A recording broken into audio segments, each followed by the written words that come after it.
Hello, welcome back to my channel, Appealing Book Reviews. Today I will be doing part 2 to A Song for You, My Life with Whitney Houston by Robert Crawford.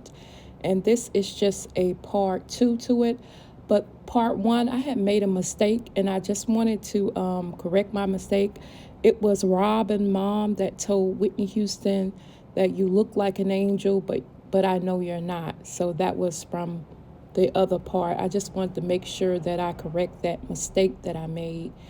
The third chapter, going into the third chapter, Love Equals Love.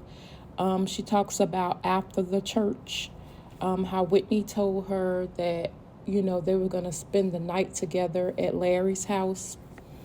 The person that sings in the youth choir with her, the person that's a little older than them. Well, he has an apartment, and she invites Robyn to come to be with her at Larry's apartment. So Whitney came and picked her up in a taxi, and Whitney arrived at the apartment and picked her up, and then they went to Larry's apartment. And once they got there, Larry greeted them, and once he greeted them, he left and said, "Okay, girls, y'all make yourself at home." And Whitney would call the apartment the studio apartment. So they decided to make themselves at home. They ate Roy Rogers, which is a restaurant. And Whitney had brought like a joint, and they had like a joint that they had smoked together, and they sat on the love seat. And then Whitney started reading the Bible with the lights kind of dim. And the section where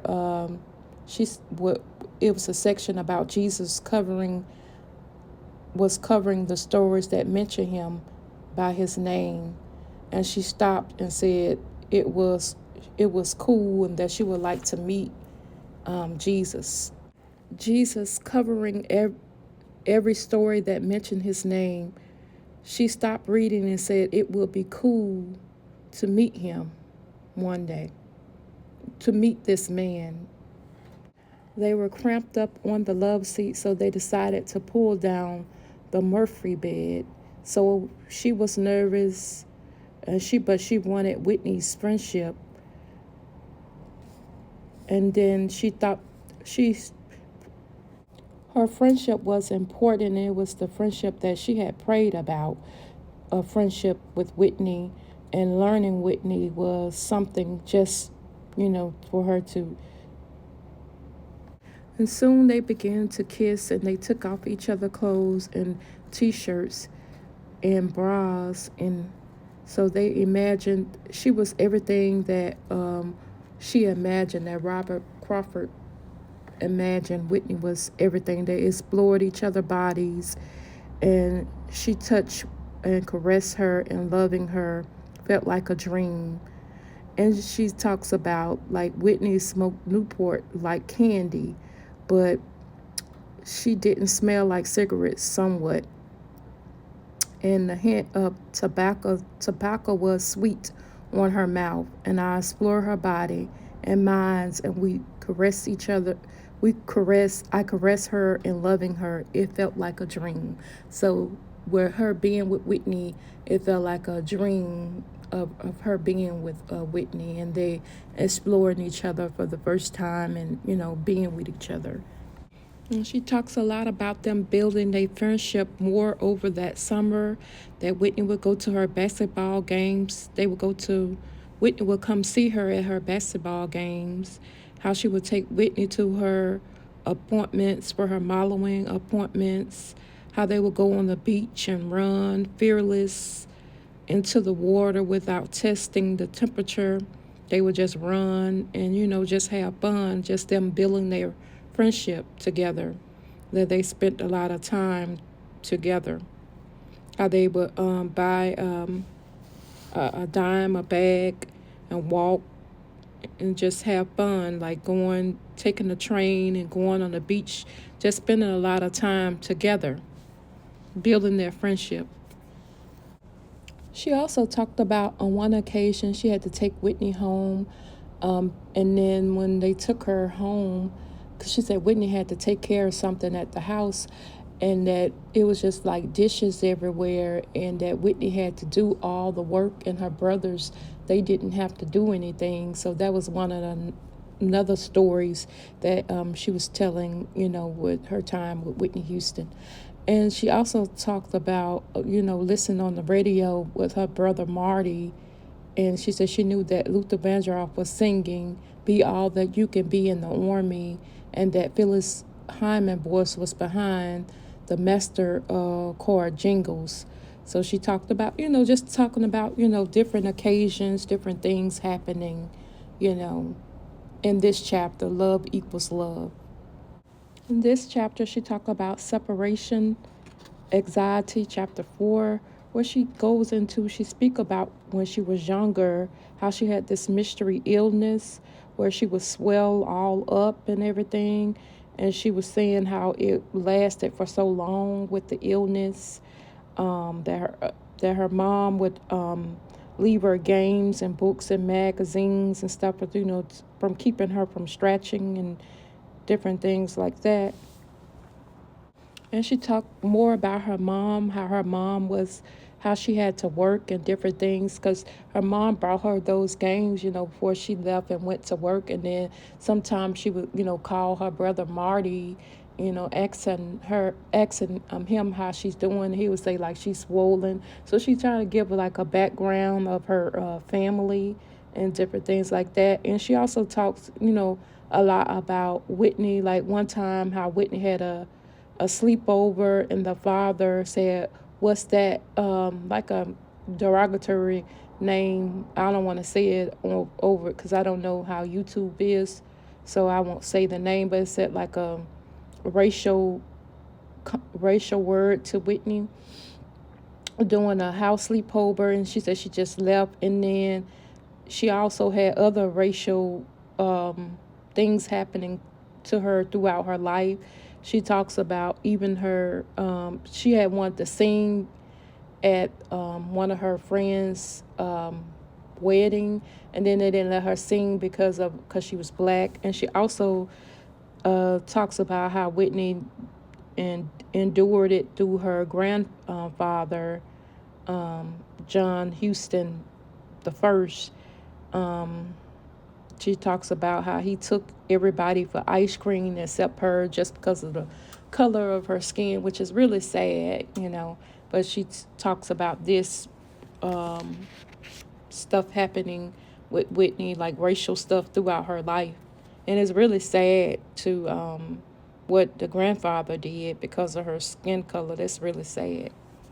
She also talked about Whitney being on the 17 magazine in 1980 and 1981 as Miss 17. And she also talks about on The Future Is Now how she headed back to college in 1982 to finish up her college and different things like that, just shaping her future in that chapter. And on You Give Good Love, she began recording her first album with Whitney. And Whitney was on demand. She talked about how she was on demand with different people, kind of shaping Whitney's career. She's going into like the producers and different things like that. Just to shape, I guess, to shape Whitney career with and shaping Whitney Houston's career. It goes into introducing Whitney Houston, how her album was set to be released in February of 1985, and talking about all the different people, how they was, shaping her image up, basically, to be who she was really, and introducing Whitney, making her feel like a certain way with her hair length, just making her over, if I'm wording it right, to become Whitney Houston, like trying to straighten her hair, trying to make her, because Whitney in the beginning of the chapter, she already deal with insecurities anyway. This would make her more insecure with them, just not letting her have a say in how they want to do her hair and this and that. Like, with size asking her, what would you kind of like to do? Like, they just introducing her and making her into what they want her to be. And, just getting her together for everything. She also talks about them sniffing cocaine, but not often, but they would sniff cocaine to gather her and Whitney. She also talked about how they had outgrown their first apartment and moved into a luxury apartment. And she even put the apartment number 16B in the book. And she talks about how Whitney hired an interior decorator, and their colors were like lavender and cream and gray. And they had like oversized pillows, bright shades of colors like blue, orange, red, and purple. And she said she was making like $300 a week living rent free. And that's pretty good for that time of them living. And they said in July 1986, they was preparing for Whitney's first big tour. And she was also talking about like a cat that they had named Mystic Blue, that they had found named Mystic Blue. She also talks about the producers in the book that was helping Whitney on her album, and she also talks about how Whitney hit #1 in both pop and R&B. So they're just forming Whitney into like I was saying, the greatest, introducing her to, and then them making Whitney into, like I was saying earlier, to who she is. And then now I will talk a little about the Greatest Drug Tour. Talk more about their drug uses on the tour. And she said how one of the band members named it the Greatest Drug Tour. And just, talk about the use of drugs on the tour. With introducing Whitney too, they also talked about Sylvia, how Sylvia came into the picture, how they hired her, Sylvia, and then how Whitney was asking her, all a series of questions. She also talks about how Whitney loved Luther Vandross as a person, and she said Whitney said that Luther Vandross really knows how to sing. The moment of truth is when they were getting ready for Whitney's second album, and then they were going to get ready to go on tour for the Moment of Truth tour. So they're going on tour like back to back, introducing Whitney. They was preparing her, and then plus she was going #1, and then they were shaping her career and introducing her in the Moment of Truth. This is another tour. They was on the Greatest World Tour, but this is like another tour, like back to back, that they was working.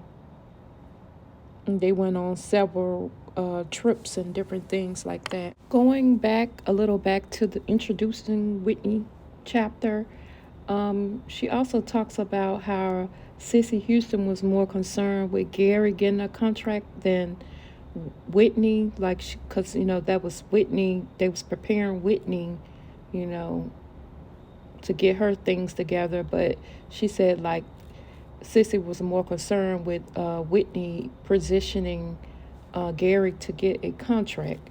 And it also talks about introducing Whitney. Like I was saying, they was helping her get her producers and different things like that together with it. And she worked with people like Teddy Pendergrass and Jermaine Jackson on her early things. And I will stop right here with the part 2. And tomorrow, my next thing I will do is I will do the part 3 to this. In my part 3, I will go into chapter 11, Tell on Your Damn Self, Moving at a Fast, Twice the Speed, Can I Be Mean, From Seed From Sea to Shining Sea. I Will Always Love You, 15. And the Bodyguard World Tour, 4-letter words. The Trouble with Angels, Exhale, SOX. My Love Is Your Love, 2000, California Dreamin', and Life. And what I will do is go over key points, and if I have to go back like I did today, I will.